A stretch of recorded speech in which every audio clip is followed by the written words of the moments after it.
What is it they say? Third time is a charm. I am not a person who gives up easily. As a matter of fact, I don't think I ever really give up. Now, I may slow down, take a breath, reflect, and get back online. And it looks like I've been successful at doing that.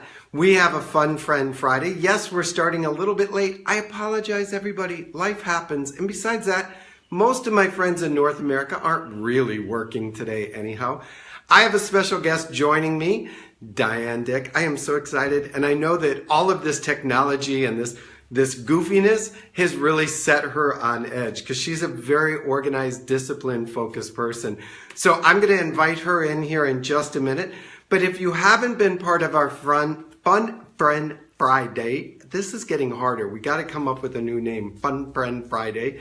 What I do is I find a like-minded person that's, whether they're a coach or a trainer or a speaker or a writer, or just successful in business. And I invite them in to spend some time with me so that we can play a little game. And we all know the game now. And I'll go over the rules once Diane jumps in so she can be up to date. And we have our Fun Friend Friday moment. So I'm going to go ahead and invite Diane. Diane, you should be getting an invite right now.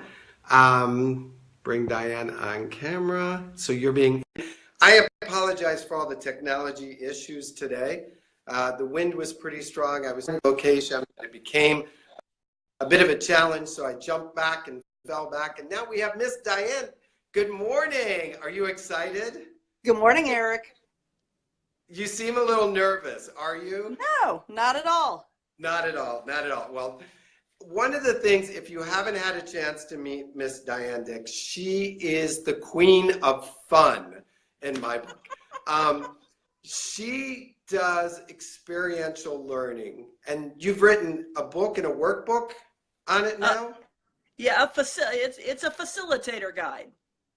And so explain that to us, because a lot of people may not be familiar with experiential learning, or they may have been a part of it but didn't realize that they were supposed to be learning. Great question.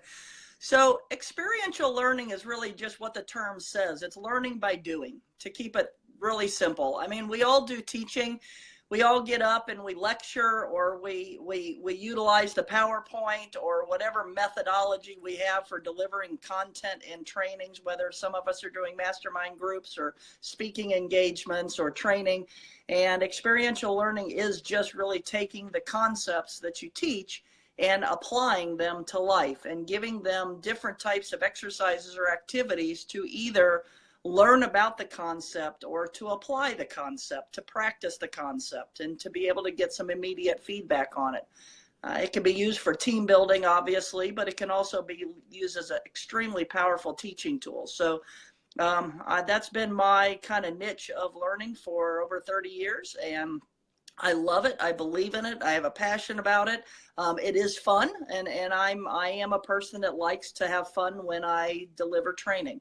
So to me, it's a perfect match, and it is amazing to see and hear the conversations that come out of a group of folks after they have experienced an activity or an exercise together. You just get a different depth of conversation when you use experiential learning techniques. And so what I put together was a facilitator guide of about, I think there's 27 different exercises, my favorite exercises that I use all the time in training and speaking engagements, anywhere from icebreakers, openers, closers, team building, influence, leadership, communication, all the topics that all of us teach. So, yep, I love it. Now, I would love to put you on the spot and say, can you give us like one that could take 2 minutes to learn? But that would be really challenging, wouldn't it? Well, not necessarily, although it takes a participation a little bit to do. So the one I've taught a lot of people on Play with Purpose is a very simple opener called that I use for the concept of perspective. And I think a lot of training we do opens people's perspective to life or to their job or to goals that they have, set for themselves. And I will quickly demonstrate it. It definitely does better when you're doing this live with people participating. I'm live. but you're live. Okay, so here's what and I don't even know, Eric, if you've seen this or not, but I'm going to stand up because that's the way you kind of have to do it. Although I guess you don't have to, but it's easier for me to do it. And I'm going to try to adjust my camera accordingly so that you can see. Great. So what I would do is I would ask everybody in my audience, the beauty is you can do this with 3 people, you can do this with hundreds of people. So this is great for a training or a speaking engagement. You could be on stage and do this. So you're going to stand up and you're going to ask everybody to stand up in your audience. You're going to ask everybody to point their finger and their arm up to the ceiling, and I'm going to adjust my camera accordingly. So my arm's stretched out above my head and my index finger is pointed up to the ceiling. Okay, so I know this is a little harder to see.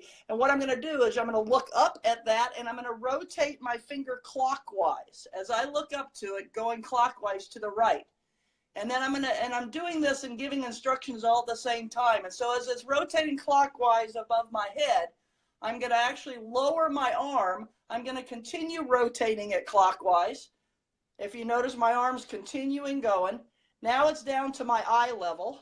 And I'm going to continue to rotate it on down to chest level. And this is a little hard. And then down to belly level. Now, if I look down, and it's still rotating, the same direction as where I started. But if I look down at it now, and I ask the audience which direction is it rotating, when you look down on it, it's actually now moving counterclockwise.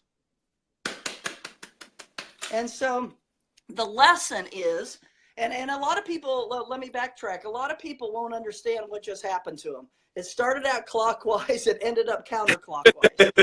but it's the simple concept of perspective. I haven't changed anything I'm doing. I'm still rotating my arm from above my head to you know, kind of my chest and belly level, if you will. The thing that changes my perspective. And so it's a great anchoring, opening exercise that literally takes about 3 minutes to facilitate. You can do it with small groups and large groups, but it opens up to the concept is I'm going to be teaching you something new today, or I'm going to be challenging you to think differently today. You do that with us every morning, Eric. You challenge us to kind of look into and think into. So I've stolen that one and I've modified it. So okay, let me see. If you don't know Diane, she is abundant resource, abundant. And she will pour into you like gravy on Thanksgiving Day. Aww. And I had a lot of that yesterday, Eric. I had a group of people pull out their business cards, like at a chamber type event, and I asked them to hold their business card in their hand and do that. And when they got down here, I said, what I do is I help companies change their perspective on how they operate. Beautiful. And because they had their business card in their hand and they were able to see that shift in perspective, and in that moment, they were able to link me with the guy that changes the perspective on how they participate. And I reminded them that sometimes nothing has to change in your business, just your perspective. And that's what I love about what you teach is you can take such a small nugget and then just keep stretching it like taffy across a mile that you can do it with teachers, you can do it with parents, you can do it with groups, small, big, and large. And experiential learning for some of us, especially I think for those of us that were learning challenged early on, is the most beneficial way because it has a kinetic ability. It has a that tactile bit of involvement that allows us to get out of the pen and paper, record and repeat mode and into, as it's called, experiencing it at a level that we're like, oh my gosh, not only did I learn it up here, but now it's kind of like all vibrating through me. And I love that about whenever you come in and teach through Play with Purpose, you bring us not only the cheap thing, use your finger in a room full of people, but then you also have, and I'm sure the book, the one with the noodles and the dots for, and some of the other we've stolen from you. I'm just going to blatantly say it's stolen from you. Trust me, I didn't make them all up. I do make some of them up, but that's in the world. You can get these activities. I'll tell you, I mean, there's just so many of them out there. But you're right. And Eric, when you look at adult learning, you know, and we all know that people learn differently. And so experiential learning incorporates all the different elements of adult learning, you know, the visual, the audio, the experience and hands-on.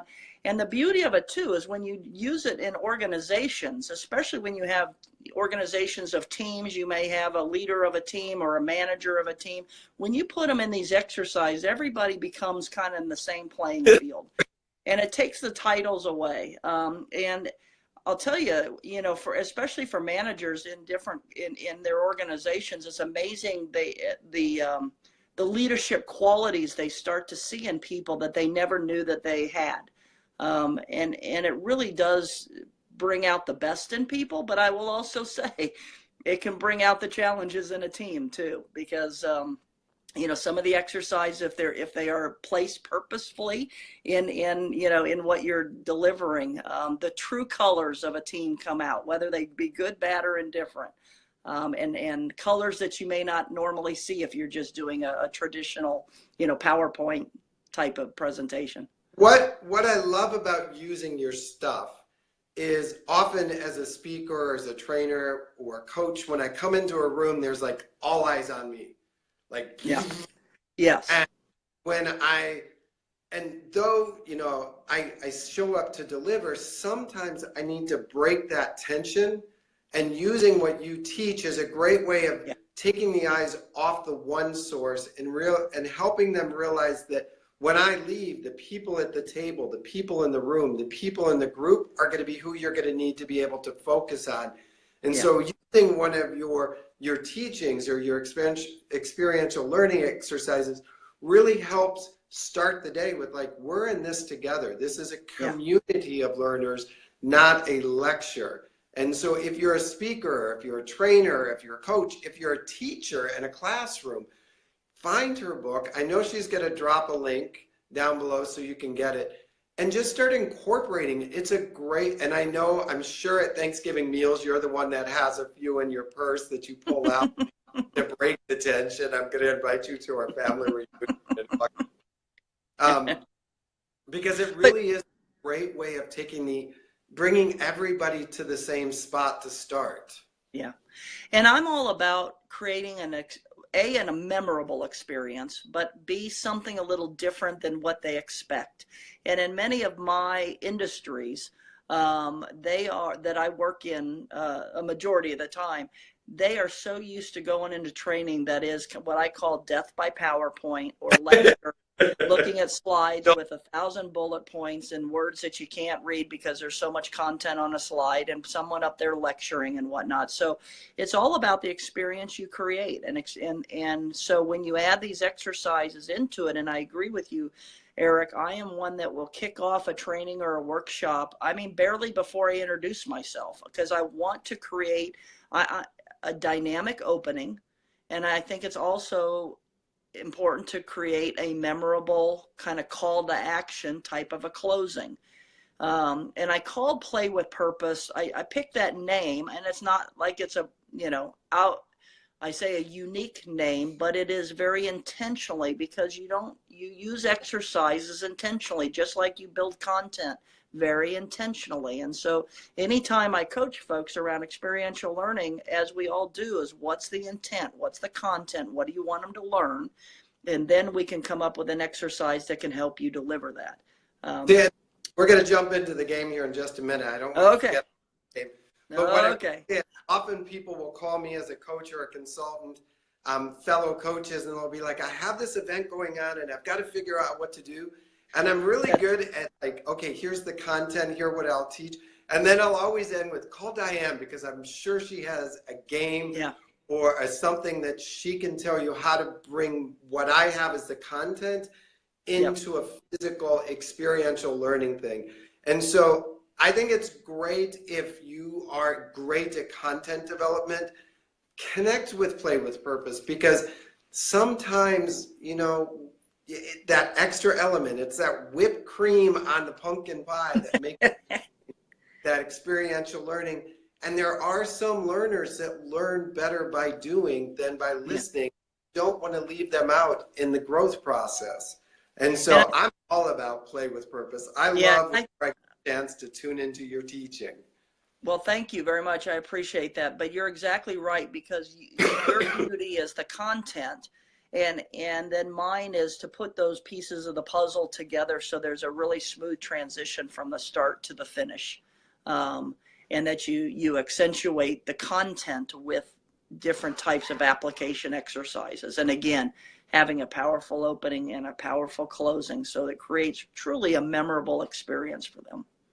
It is. So, time for the game. I know you've been worried. I know you've been warned and worried.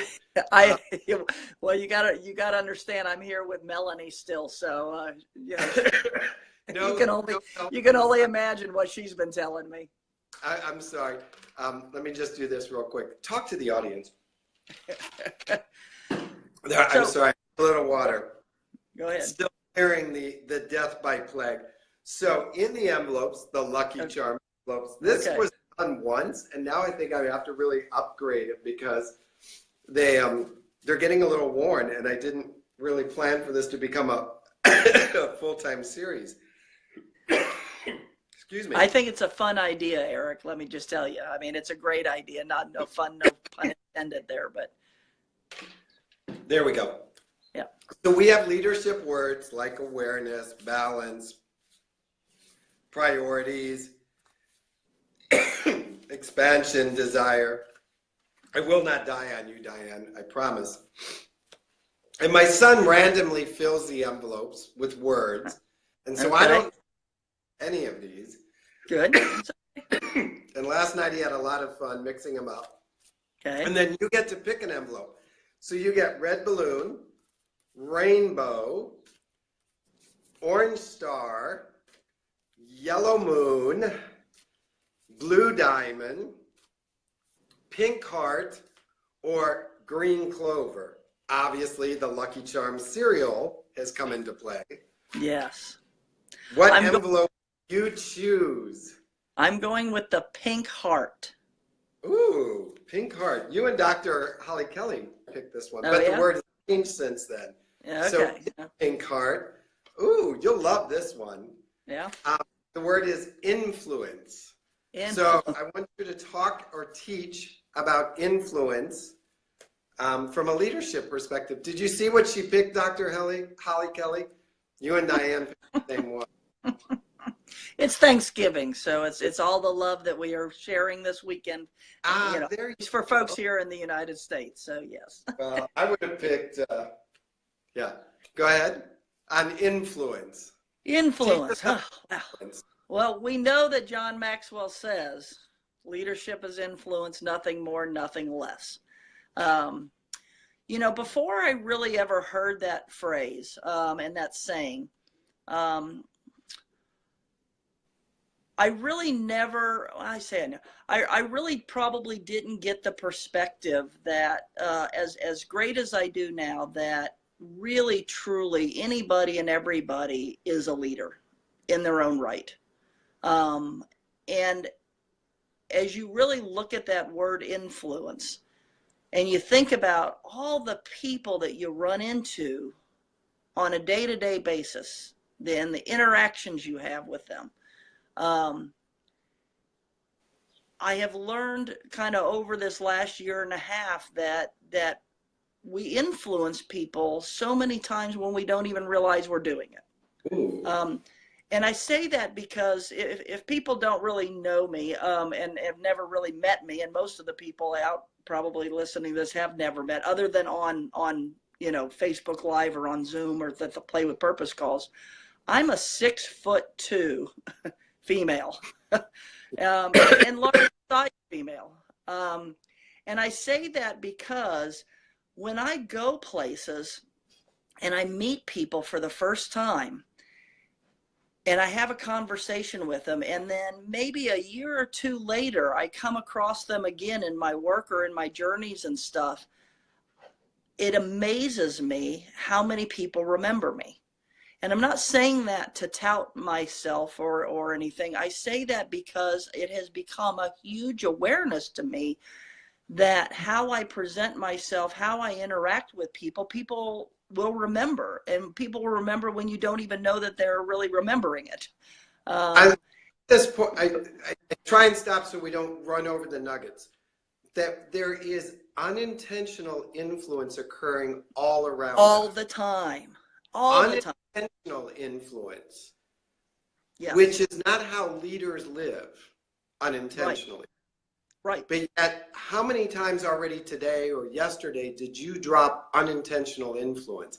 I love that idea that I am walking through life with either intentional influence or unintentional influence. Mm-hmm. Go ahead. I'm sorry. I didn't want to miss that. No, I appreciate that. That's perfect, Eric, because I believe that happens. And that's why I say anybody and everybody has influence. It's not even that they can have influence, they do have influence. And I think that's another huge lesson, nugget, is we all are influencing others, whether we know it or not.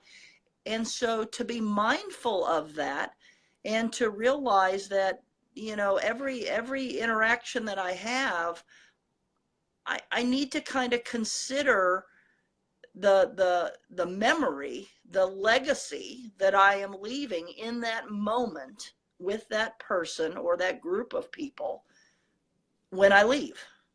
So influence is legacy. I think, I created my company, I call Legacy Training and Development, and I named it that for a reason, because I truly believe that, yes, I believe that every interaction we have will leave a small legacy with that person. Every time you interact with somebody, when I leave off of this call, I've left my little stamp of legacy with you and anybody else that is listening right now or will listen to the rebroadcast of this. It's the memory you leave with people. And I think I learned this lesson, and I'll tell this short story if you don't mind. But this is so important to me, is because my father, who was a war veteran, very patriotic, extremely patriotic. 4th of July in the United States was our absolute biggest holiday. And we had big party, a 4th of July parade, all sponsored by my family and our neighborhood and whatnot. My dad got so into it, he dressed up as Uncle Sam every 4th of July. And he was a taller, slender man. He was a perfect Uncle Sam. He dressed up. If 4th of July fell on a Sunday, he would go to church dressed as Uncle Sam. This was a big deal in my little community, okay? So the reason I tell you that part of the story is he passed away about 27 years ago, ironically on Flag Day, on June 14th. And when he passed away, in my community of, say, 40,000 people or so, people put banners up in their yards, "God bless Uncle Sam," on when he passed away.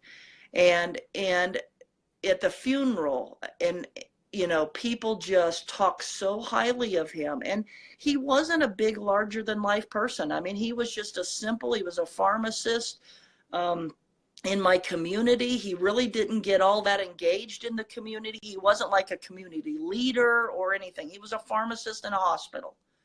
But his presence and influence that he had on so many people in the community, just by being nice and kind and inviting, all the things that we all probably aspire to be.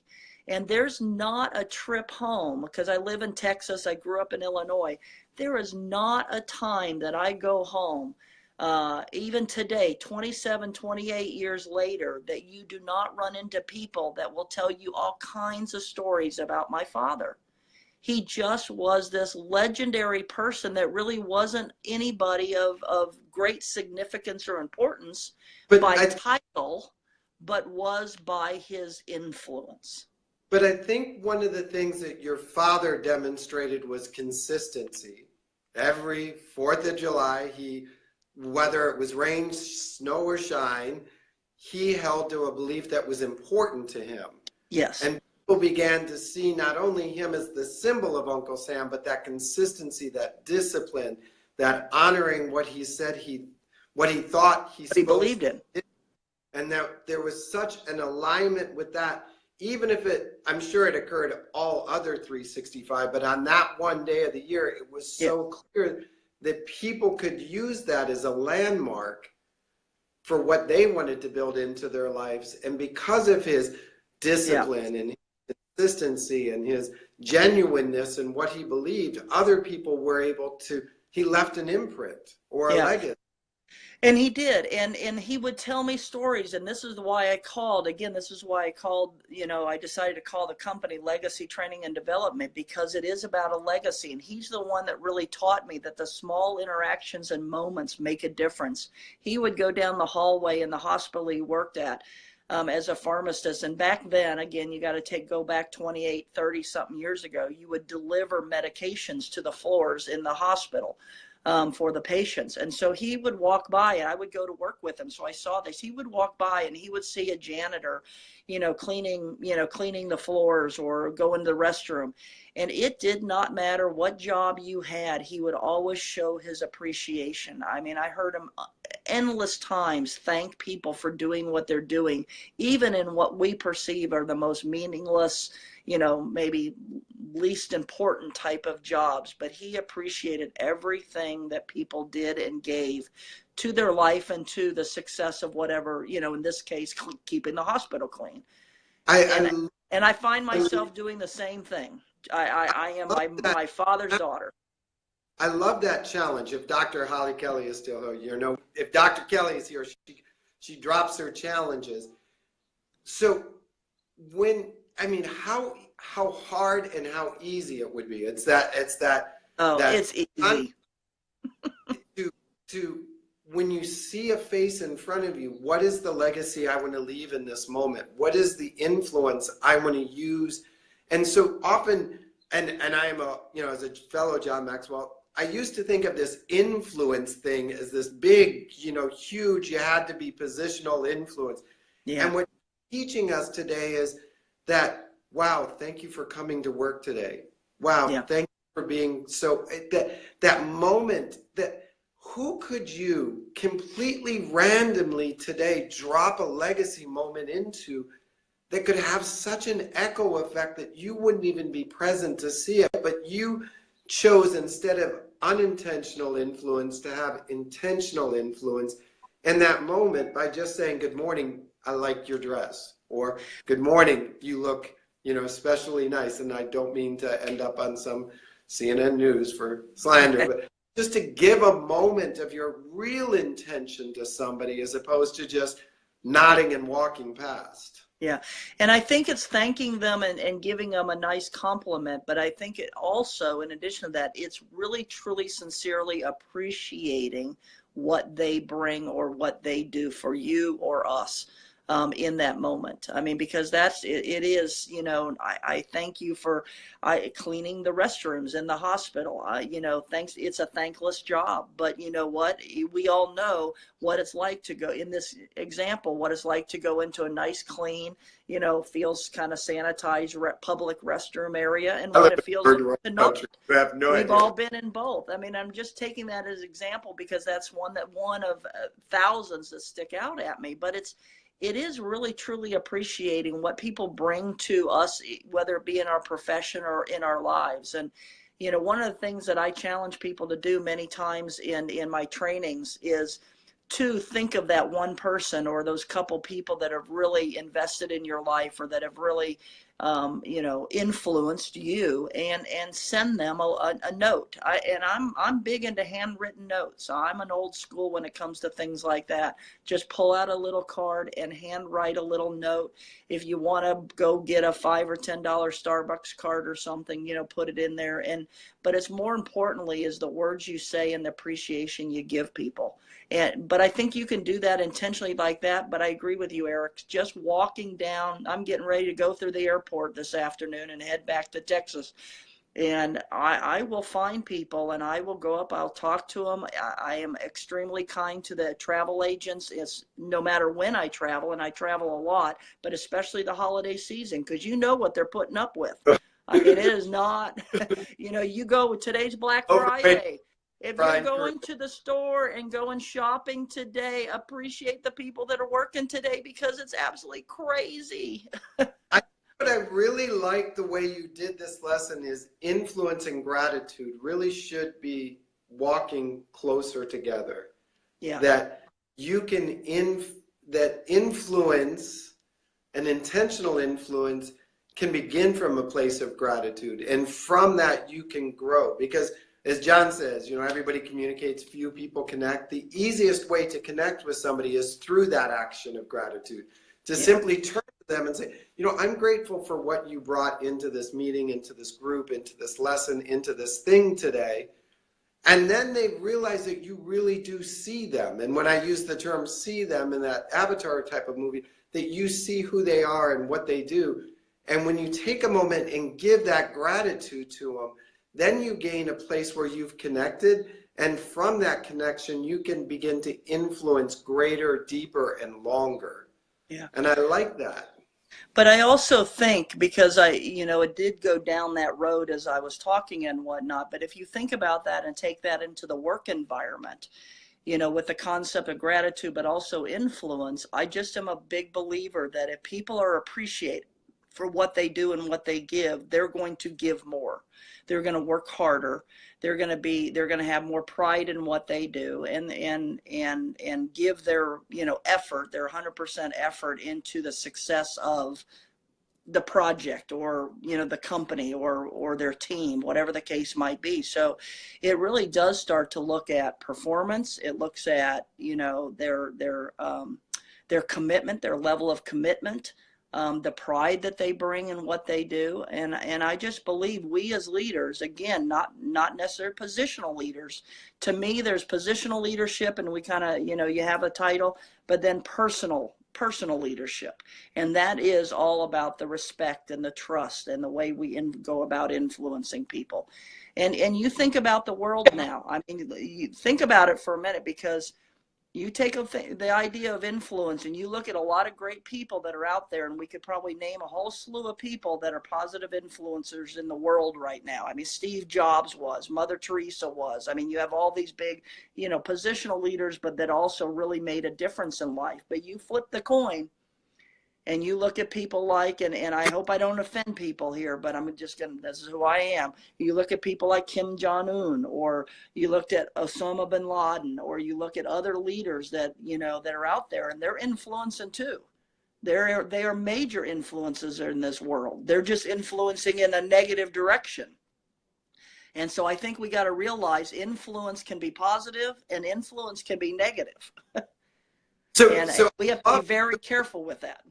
So I believe that there's always a scale in the universe. For every this, there's a that, Yeah. And so I love what you just sort of told us to do is, if you look at Facebook, CNN, Fox, all of the news media, and you feel that there's too much negativity in the world. That's it. Then what are you doing to shift the balance? How are you influencing, using your positive influence to shift the balance? Are you simply sitting there echoing and repeating and woeing and moaning and complaining about the negativity and all of this going on? Or have you taken today and used your intentional influence in a positive direction to begin to pull the energy of the universe in that direction?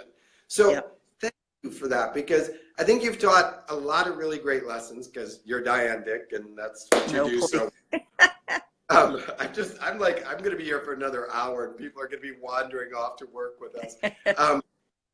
That idea that influence is small, that it can be intentional or unintentional and intentional, as I started, and that we become lazy in our lives and we walk through lives with unintentional influence on people, whether coworkers, family, friends, strangers, whatever.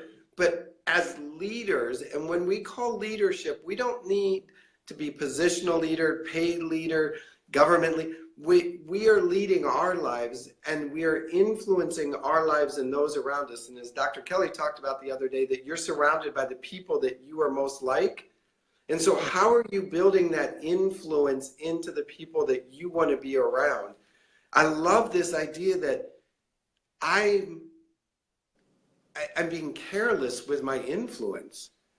I'm being cavalier and haphazard with the way I'm walking through life sometimes, because I get so caught up in me and myness and gotta go and gotta get and gotta do, that I forget that even in those moments of rushing through the grocery store and cutting somebody off to get in the checkout lane, I'm creating a legacy. And maybe, you know, okay, somebody be like, yeah, well, big deal. It's not, but I don't know what that legacy is going to look like when I leave it unattended. Yeah. What will the impression be? What will the statement be? And I'm currently living in South America, as many know, and so I am the official American sometimes in a room. And so I have to be very, very careful that I represent all America, which is really hard to do. But I try and make sure that we create at least a nice kind of pleasantness about us. But people see me and they, without any judgment, they're like, oh, that's the way Americans are. And it's like, no, that's just the way I am. But so you've forced me, and I do not like being pushed into a corner, Miss Diane Dick, but you're 6'2", so I'll take it. To slow down and value the influence that I have in the little in the moment. The little spaces is where we create legacy. And I think that's where we can create, for many of us in the world, I think that's where we can create the biggest difference, because we don't all have a big platform like, you know, some of the big popular famous people. I have my own platform every day, and it's that small little piece that I can do. You're right. Definitely. And I'll tell you, if you want to hear, and I'm going to plug this because you can go on YouTube. Before you plug, I want to hear this. I want them to hear this. We all are out seeking bigger platforms and overstepping the one that we have been given now. Oh, yeah. Yes. Perfect. I wholeheartedly agree. Okay, go plug. So there's a video, and you can watch different time frames of this video, but it's called Johnny the Bagger. I'll post it on here. Johnny the Bagger. Look it up, Eric, when you get off here. There's a whole bunch of ones, but there's on YouTube about it. But I go to the one that's about 3 minutes and 40-something seconds long. I've actually used this in training. Your personality out. I say what? Your high C come out 3 minutes. And yeah, 40. well, no, because yes, a little bit, but it's not so much that as much as it is because I use it in classes, and so it's a perfect length to play in a class and get the value of it. But Johnny the Bagger, I don't even want to tell you what it's about. Go watch the video and look for it. It doesn't matter which one you watch, but the one that's about 3 minutes and 40-something is a nice short one. It is really cool. It's a great story, and it's extremely inspirational. And to be honest with you, if you are out there training and stuff, it is a great clip to use on how any single person can make a difference, not only in someone's life, but in this case, in a grocery store. Johnny the Bagger's YouTube ratings just are going to skyrocket. It very well might. It's a great video.